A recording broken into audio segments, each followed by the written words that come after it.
সিলেটে বন্যার্তদের মাঝে ত্রাণ দিয়েছে বিমান বাহিনী।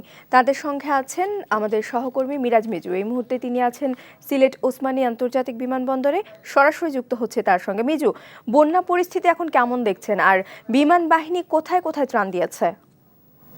ধন্যবাদ প্রিয়াঙ্কা। আমি এখন দাঁড়িয়ে আছি সিলেটের ওসমানী আন্তর্জাতিক বিমানবন্দরে।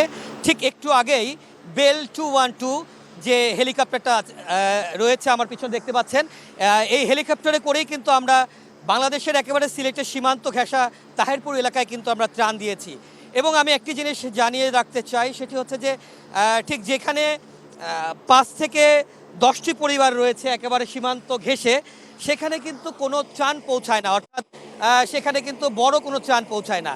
তা এই হেলিকপ্টারগুলো বড় বিশেষত্ব হচ্ছে ঠিক সেই 5টি 10টি এমনকি একটি পরিবারকেও ত্রাণ পৌঁছে যাওয়া, যাতে এই দুর্যোগের সময় কেউ না খেয়ে অনাহারে যাতে কেউ না থাকে, সেজন্য কিন্তু সেনাবাহিনী এবং বিমান বাহিনী তারা কিন্তু এই তৎপরতা চালাচ্ছে। আমরা যদি একটু বিমান বাহিনীর উইং কমান্ডার রয়েছেন আদনান রয়েছেন, আদনান, আপনাকে ধন্যবাদ, আমাদের দেশ টিভির পক্ষ থেকে আপনাকে শুভেচ্ছা। আসলে আজকে আপনারা কোন কোন এলাকায় ত্রাণ দিলেন?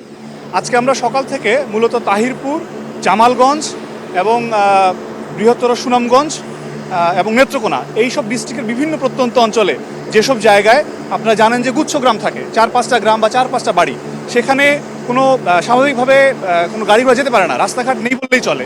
একমাত্র বিমান বাহিনীর হেলিকপ্টারের মাধ্যমেই আমরা ওইসব জায়গায় ত্রাণ পৌঁছে দিয়েছি। কেমন সারা পাচ্ছে, কেমন লাগছে এই যে মাত্র একটি পরিবারের জন্য একটি হেলিকপ্টার যাচ্ছে? এটি কি কখনো হয়েছে এই দেশে? আমি যদি প্রশ্নটি করি যে একটি পরিবারের জন্য বাংলাদেশ বিমান বাহিনীর একটি হেলিকপ্টার যাচ্ছে একটি ত্রাণ নিয়ে, এটি কি কখনো বাংলাদেশে হয়েছে কিনা? আমি যদি আপনার ব্যাপারটাকে একটু অন্যভাবে বলি, আমরা চেষ্টা করছি সম্পদের সুষ্ঠু ব্যবহার করার জন্য, যার কারণে আমরা চাচ্ছি যেই সব জায়গায় খুবই রিমোট বাট পরিবারের সংখ্যা হয়তো বেশি, যেখানে অন্য কোনো জায়গায় যাওয়ার জায়গা নেই, সেই সব ক্ষেত্রে আমরা করছি। আমরা সাধারণত চেষ্টা করছি 10-15টা বাড়ি বা এর চেয়ে বেশি যেসব জায়গায় বানভাসী মানুষ, সেই সব জায়গায় পৌঁছে দেওয়ার জন্য। বাট আপনি যেটা বলেছেন, এই ধরনের হোভার ড্রপ অথবা এই ধরনের আকাশ থেকে ভূমিতে প্যারাশুটের মাধ্যমে আগে খুব একটা হয়নি, এই ধরনের স্কেলে হয়েছে, বাট সীমিত স্কেলে হয়েছে। ধন্যবাদ প্রিয়াঙ্কা। আপনি শুনছিলেন বিমান বাহিনীর একজন কর্মকর্তা, তিনি বলছিলেন যে কোথায় কোথায় ত্রাণ দিচ্ছেন। তো এই ছিল প্রিয়াঙ্কা আমার কাছে সিলেটের আন্তর্জাতিক বিমানবন্দর থেকে সর্বশেষ খবর।